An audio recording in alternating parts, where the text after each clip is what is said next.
evening, ma'am. Thank you for joining us. Good evening, Kathleen. Good evening, everyone. Good evening, ma'am. Good Send evening, out the ma'am. link for YouTube Live and then we'll get started. Is that fine?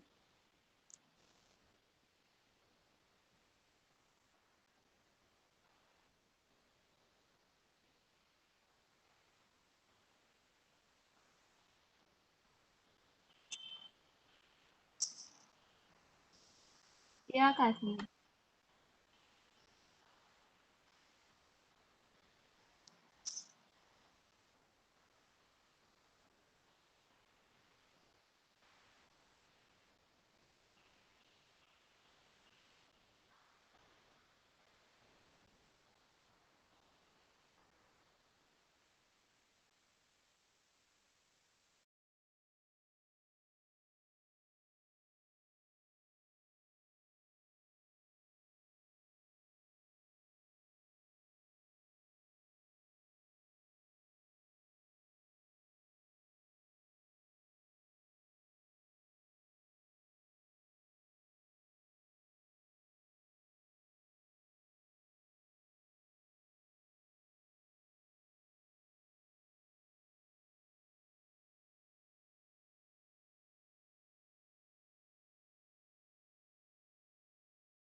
Guys, we'll be starting in 2 minutes. So, best.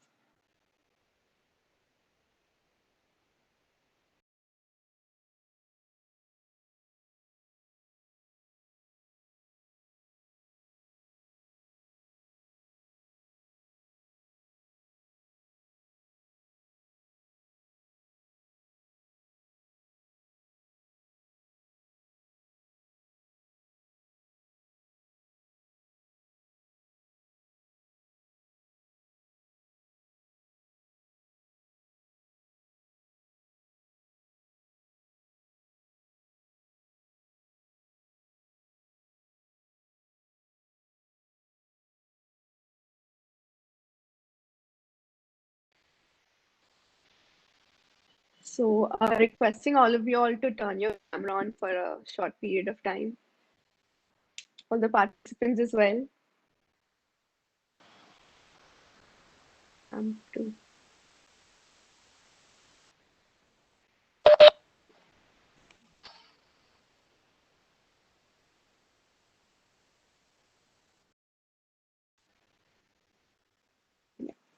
So, good evening and here today. So, as we November is celebrated as International Day for Elimination of Violence Against Women. So, in collaboration with United Nations Women as well as Rotary Club of Caduceus, we are going to celebrate it, and part of it is our Extempore competition. So working towards hashtag Orange the World, let's talk about everything that bugs us, and let's take a step forward to elimination of this violence. So now, certain rules for our competition are: each participant, but while you speak, you'll have to turn on your camera. Second of all, each of y'all will get minimum 2 minutes time to speak in maximum of 4 minutes. All right, and we will be to the topics few minutes prior, so that way there's no issue. And now, criteria that you will be judged on are your eloquence, your usage of language, the relevance of the topic, your presentation, and most importantly, your confidence. So don't get nervous. I know it's the first time for some of y'all, so relax. Ma'am is very supportive and she'll help you through this. So over to Jalak now. Am I audible? Okay, all right. So, good evening, everyone. And I would like to welcome our dear judge, Nithi ma'am. So, Neeti ma'am is an Indian Army veteran and she's a major and also she's a certified graphologist who has started her own initiative called the Iron Cube, which is usually which is to assist people in finding life solutions through handwriting analysis. Now, during her service in the army for 10 years, she got various opportunities to actively contribute and initiate numerous projects for which she was felicitated General Officer commanding Northern Command Commendation card in 2015. A passionate writer yet to establish her works, genres like nature poetry, human relations, and social issues are her interest. Welcome, ma'am, and we are very excited to have you on board, ma'am. Ma'am, would you like to Thank you so say much. some? Thank you, ma'am. So, ma'am, would you like to say any few words for the participants? I'm firstly humbled and I thank you, Rotract and your women, for calling me for the event. It is a matter of immense pride that you chose me to be to judge on this important event. Extempore plays a very vital role when today we talk about presenting such important issues like violence against women in international forums. To the participants, I wish them all the very best and kudos to Girl Pa. Thank you. Thank you so much, ma'am. And to that, Kathleen, should we begin? First contestant, I mean participant.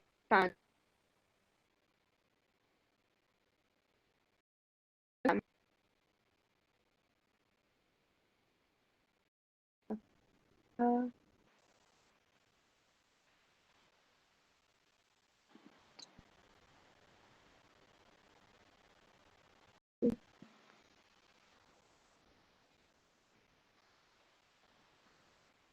uh, how about we start with Bhumija then? Is that Yeah, great. so? Bhumija, culture in India affect violence against women. So your time starts now. Hello everyone, this is Bhumija and I'm I'm going to talk about how cultures and social norms have affected violence against women. The key factor of gender-based violence is gender inequality. While the the abusers are mostly women and the victim and survivors are women, the social norms and cultural values of India have played a major role in affecting the violence against women. One such social norm is relating submissiveness to women and dominance to masculine people. This made the people believe that men can hold the dominance and men can rule women, while women have to be receptive and accept everything men do. And another major social factor is that how movies impact people and their mentalities. The films released have shown that women have to accept all the proposals from men and love confessions from them, and the and following and stalking women in the name of love is acceptable. This has impacted people to believe that women can be abused and women can be under attack if they are in no place of making decisions for themselves. And another factor is that another cultural norm is that women have to be pure and women have to be virgin before marriage. And such norms have led to sexual and physical abuse in the forms of uh, vaginal and genital mutilations and inspections for virginity. The main ways to prevent such violence against women because of these stereotypes is by creating awareness through social media and through film industries. We have to accept films.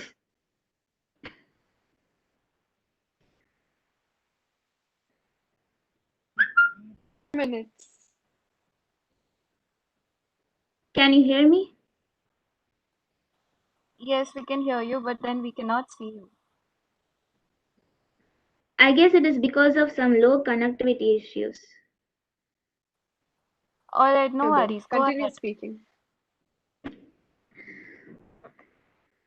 This can be prevented by expecting films to hold values of gender equality and by preventing any stereotypes based on gender, such as purity, virginity, and submissiveness, which are related to women. Thank you. That was amazing, Bhumija.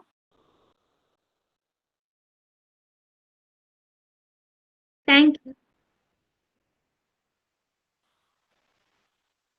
Kathleen, we cannot hear you. Kathleen, you're on mute. Her timing was 3 minutes. Bhumin,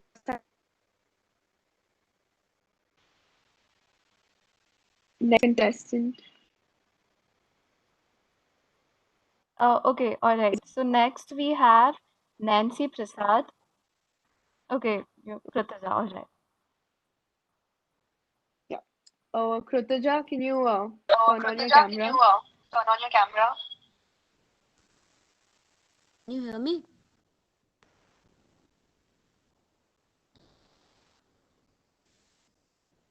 Okay. So my topic for today is cyberbullying.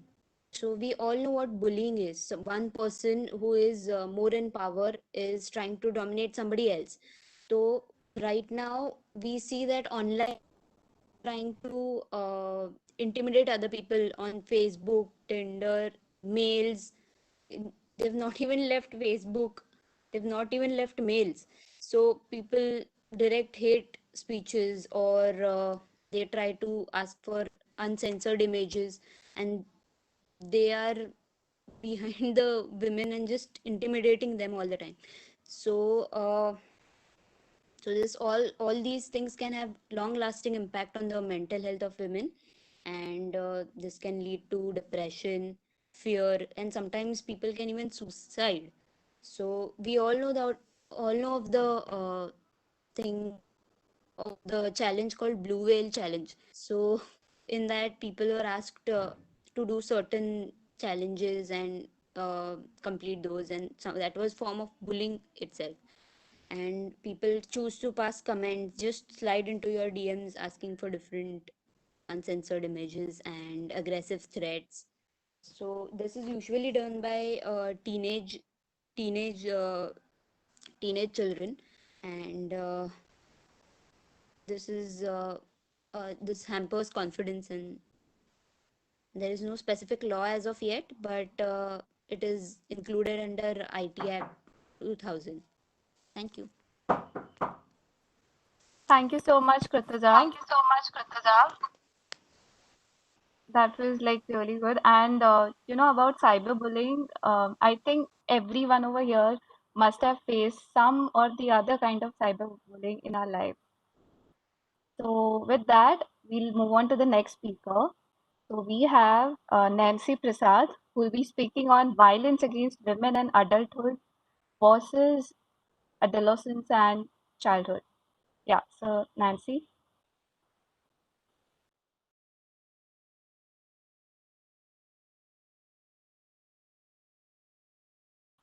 Hello, do we have Hello. Nancy here? Yeah. Am I visible? Yeah. Yeah. So good evening, everyone.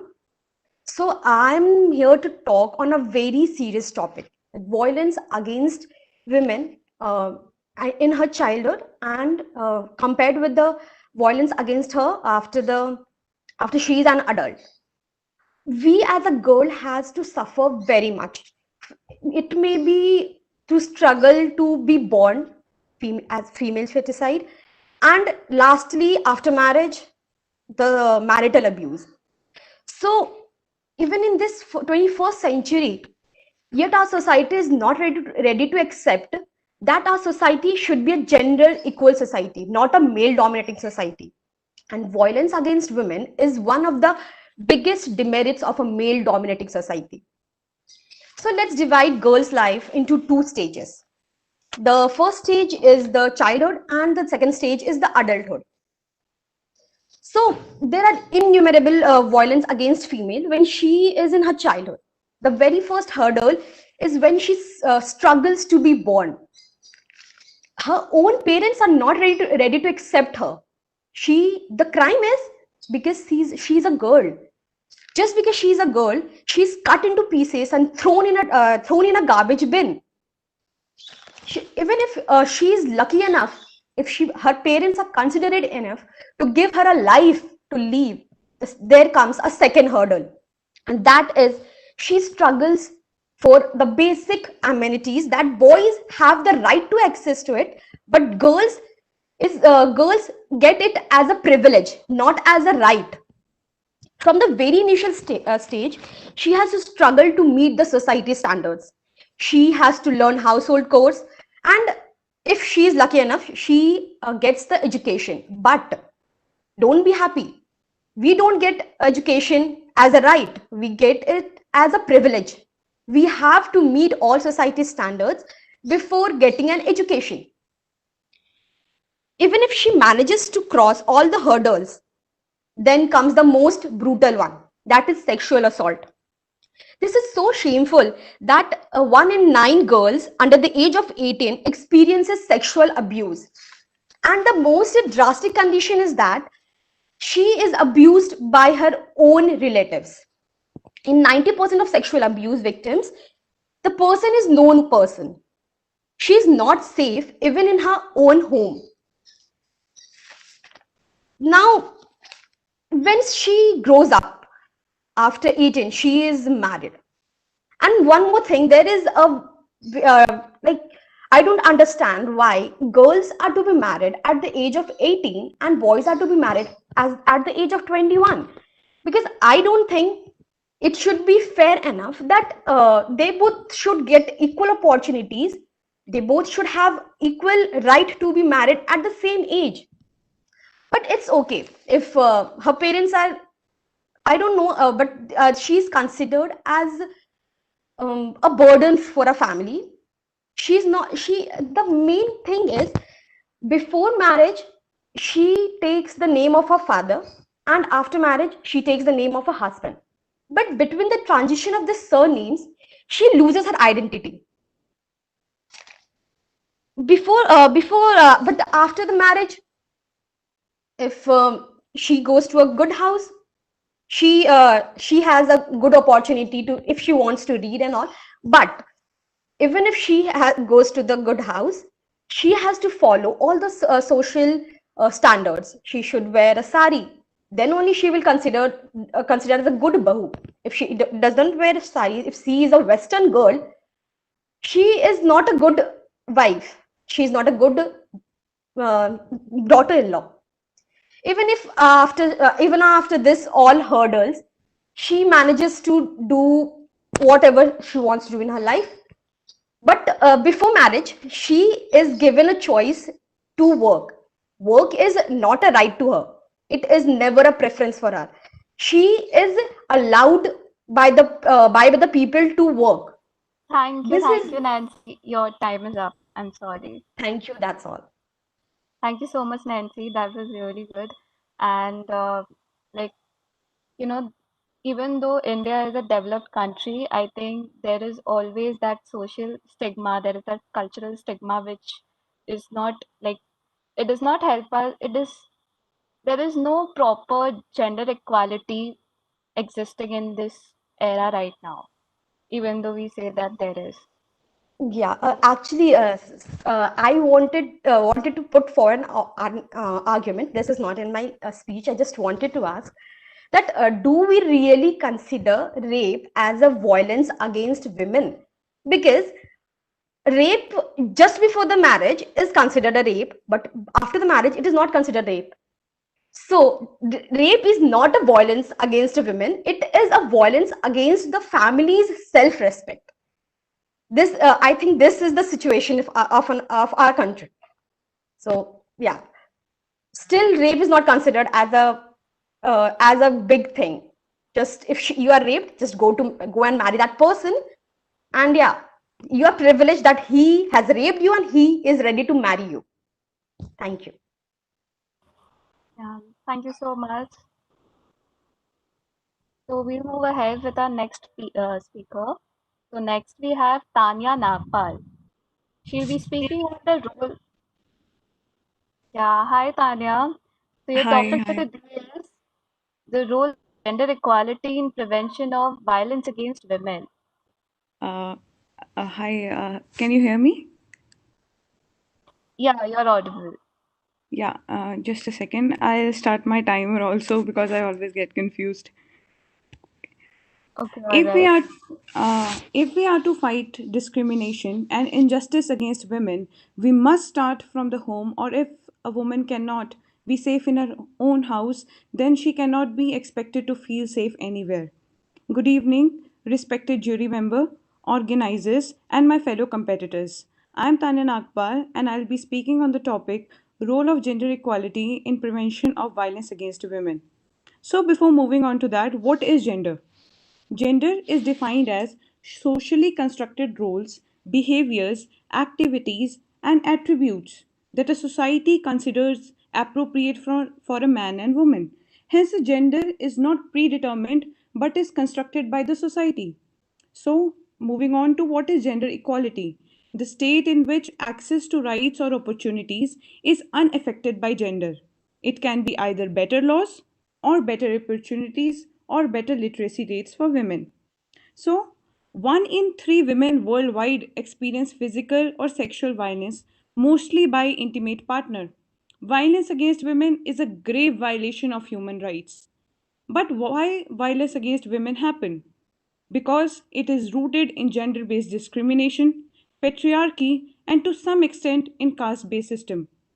Violence against women is both a cause and consequence of gender inequality and is an abuse of the power imbalance between women and men. It is a means of social control that maintains unequal power relations between women and men and reinforces women's subordinate status. Violence against women is used to enforce gender roles and norms, assumes that women are inferior to men, and men have the inherent right to control women. Although it cannot be eradicated completely, considering societal stigmas and our obsolete setups, but gender equality can reduce it to some extent. For example, early education and financial independence. Educating girls, giving them equal workplace opportunities, makes them financially independent and hence empowers them to move away from a toxic environment or a toxic person and hence ultimately reduces the violence. Enacting laws that prevent harassment of women at workplace. There's no country where women and men are equal in all spheres of life.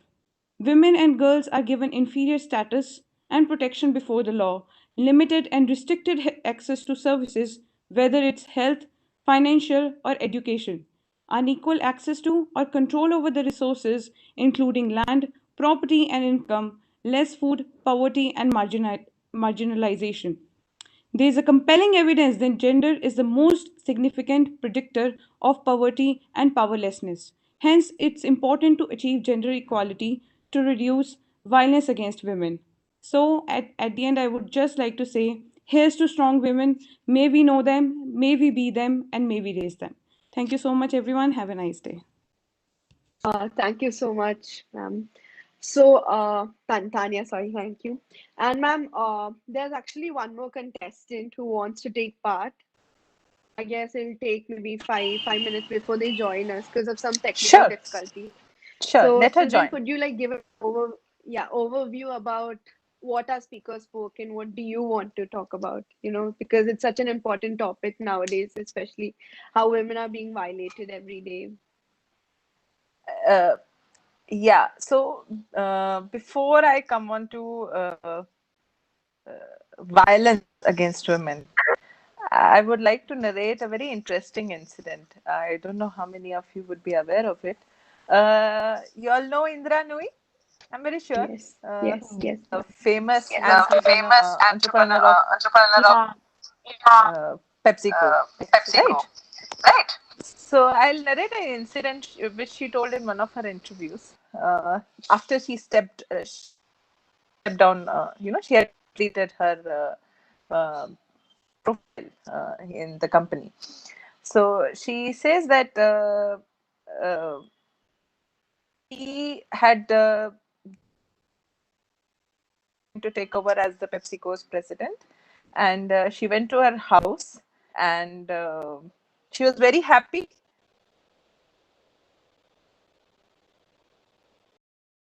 On the kitchen counter, and she told her mother the news that she has been named as the president of the PepsiCo, and her mother just wanted her to go out for milk.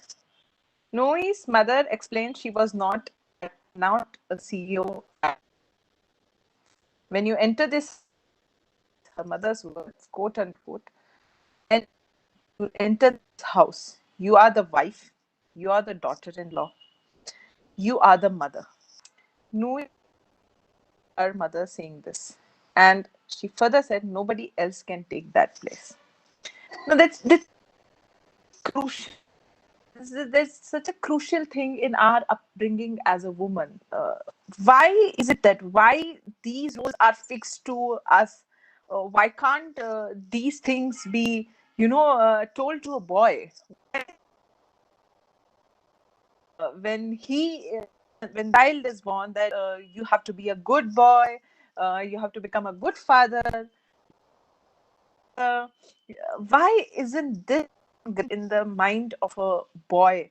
Why is that we always say that boy, okay, this is your age to play, go read, study, become something great? Why isn't that become something great told to girls? I think it's so rudimentary, it's so ingrained in the system. Cannot we have sat commit in all these also. Uh, when this is to happen with a president of a PepsiCo, we can talk of once again, then it's scary. It's scary. Like, I don't know, Krutuja, if I'm not wrong, she brought out about cyberbullying. The way this media has changed, Media has changed, has further, it's has actually further. It's actually the it's very sad to see. very sad Very to sad see. to see. Very sad Uh, to see. uh, sure. Which one? Sure.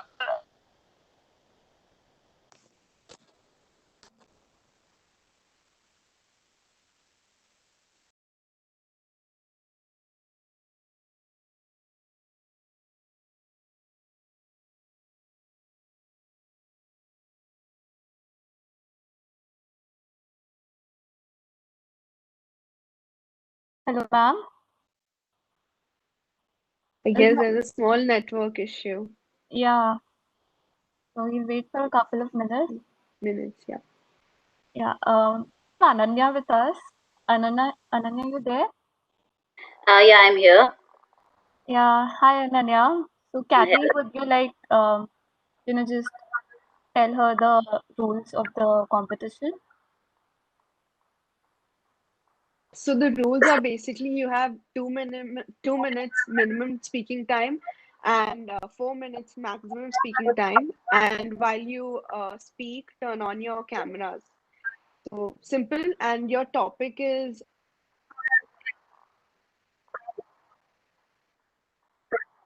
uh, a problem hidden behind shut doors. Abuse. But then ma'am is gonna be back soon, so just give me 2 minutes. I guess ma'am's back. Once. Okay. I'm so sorry, there was a network glitch. You're audible now, ma'am. So very important is to identify ourselves. What do we look at? Are we looking at equating to men? No, we are not looking at to equate. There's nothing to equate. We are best at what we are. We don't have to mimic them. We don't have to be like them. uh, I still remember, like, when we go to academies, we are our hair is cut short. We are, we have to be um, more our present. We look like a typical military cadet. So I remember, a few friends telling me that, so you are made to look like a boy. I said, no, you are not made to look like a boy. The requirement there has to be like a cadet. A cadet has no gender. There's no gender of a cadet. There's no gender of an officer.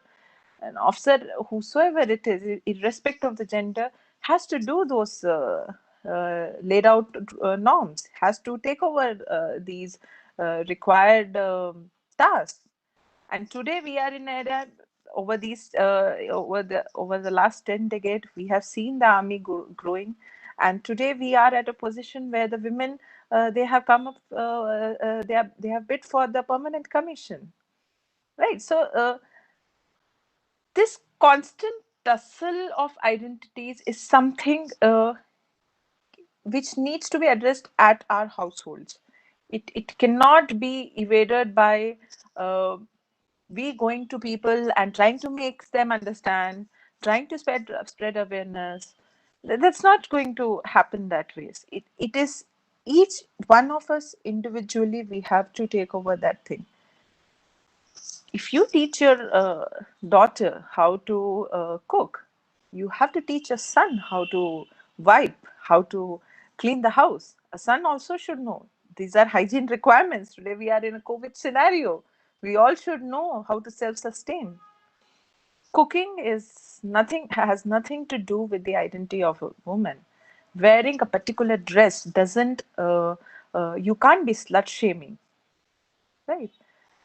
And it is appalling to see these things happening in well developed societies also, right? So we will keep chatting on this. I hope the next participant has joined in. We can listen to her and we can continue discussing. Yes, ma'am. So our next participant is Ananya, and she would problem hidden behind shut doors, marital abuse. Yeah, can you hear me? Okay, great. You can see me as well? Yeah. Okay, I'm going to begin now. Good evening, respected judges and all the other participants here. My topic is behind the closed doors, marital abuse. So, I'd like to say marital abuse involves everything from a simple slap to raping your wife. And in a society like ours, where there is such a huge male dominance, women are definitely treated like property. Uh, it wasn't a long time before when women were expected to give dowry to their husband. We were expected to pay to marry someone. So we've always been treated like property, and that thinking hasn't gone yet. So whether it's dowry or abuse, men think they can do whatever they want with their wives, and that thinking needs to change. It also happens in the family that the mother-in-law, the father-in-law, they also think it's okay whatever is going on between the husband and wife is their internal matter, and they should not talk between that. The worst part is that the blame falls on the girl. If she wants to do anything, if she wants to report the case, the blame falls on her, that she must have done something to entice the husband to rape her, to hit her, to rape her. And if she's raped, then it is considered that she's consenting just because she's married. I think the main problem of this is toxic masculinity. Men do not have an outlet for their emotions. They are told not to cry. They are told that they're supposed to be strong. They're told that they're supposed to have a control over their women.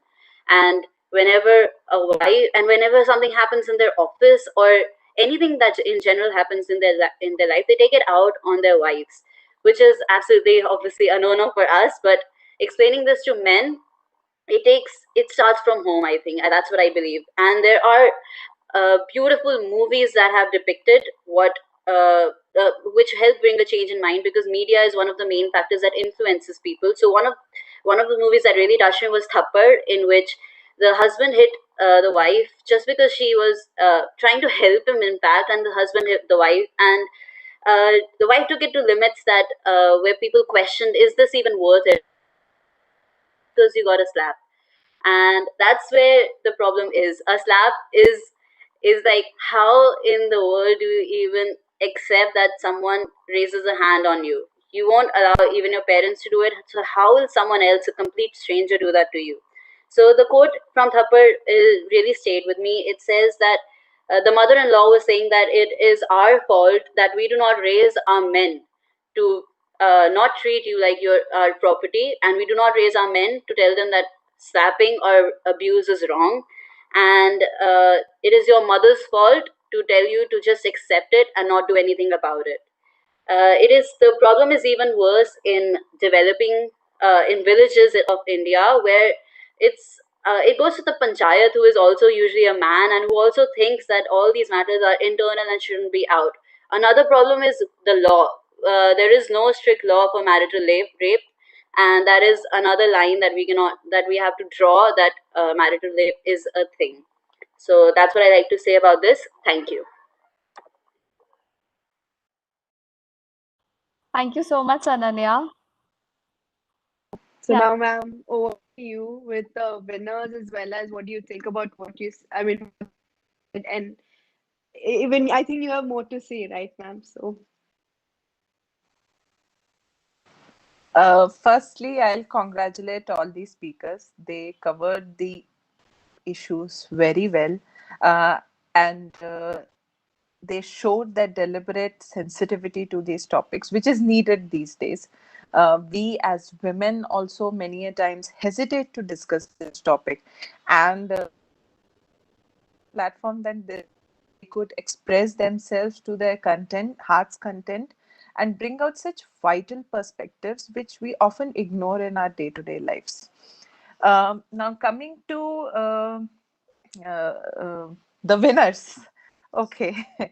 So instead of first and second Kathleen, is it okay if I tell the two best? Can that much be allowed to me? yes, yes, ma'am, Yeah. yes, because it was good. All of them so Yes, creative. it's so difficult because the topic was varied, Tough, yes. and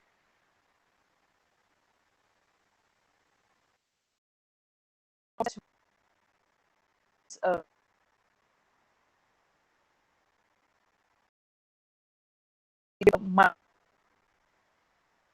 covering that in threads, the most fit things, and lot many important things to make. So all this, the two are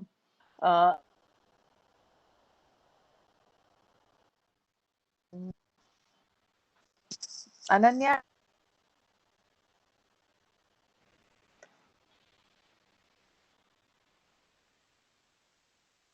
Ananya and Tanya.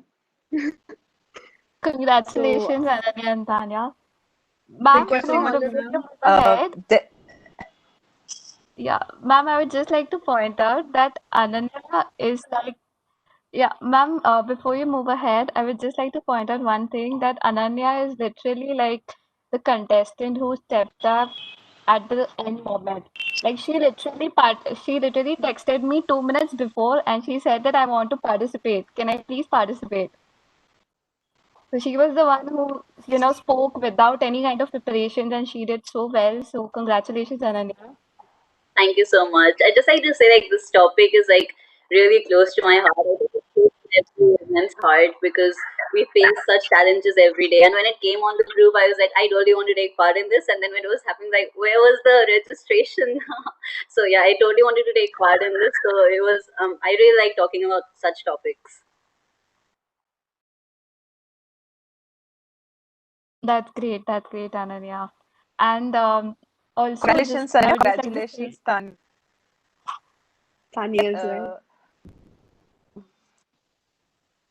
Yeah, please. Ma'am, also thank you for sharing your views. I agree with them a lot. Thank you so much.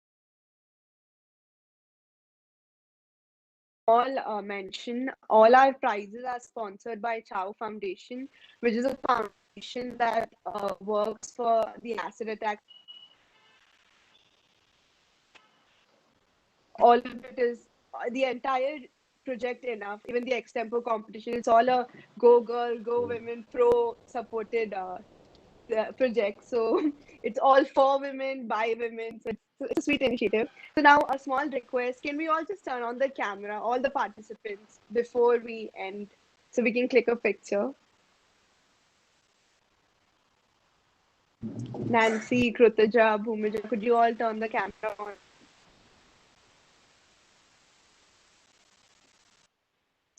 Bhumija. Okay. So everyone say cheese. I think she's turning it on now. 1 minute. Just give me one moment. She's connecting. Bhumija is just coming online.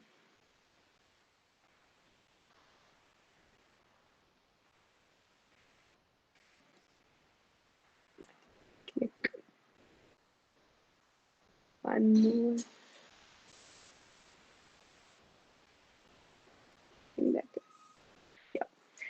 And also, ma'am, thank you so much, ma'am, for for coming, accepting our invitation, and and speaking in. It's really different because you are not very easy for a woman to stand up over there and reach till this position. I mean, according to it's not very easy because you're with men and they always, not all men, but most of the men try to maybe compress women. So I mean, you outdone all of that. So thank you so much, ma'am, for My pleasure. coming in. Yeah, thank you, ma'am, and thank you guys for speaking and speaking your heart out about all the topics. And congratulations to the winners as well as the speakers, because extempo is not an easy thing. Even we fumble while presenting. So thank you so much, all of you all. Thank you for taking part, and do attend tomorrow's webinar as well. So thank you guys and have a nice day. Bye bye. thank you, ma'am, and thank you, everyone. Bye. And congratulations once again. Bye. Yeah. Bye.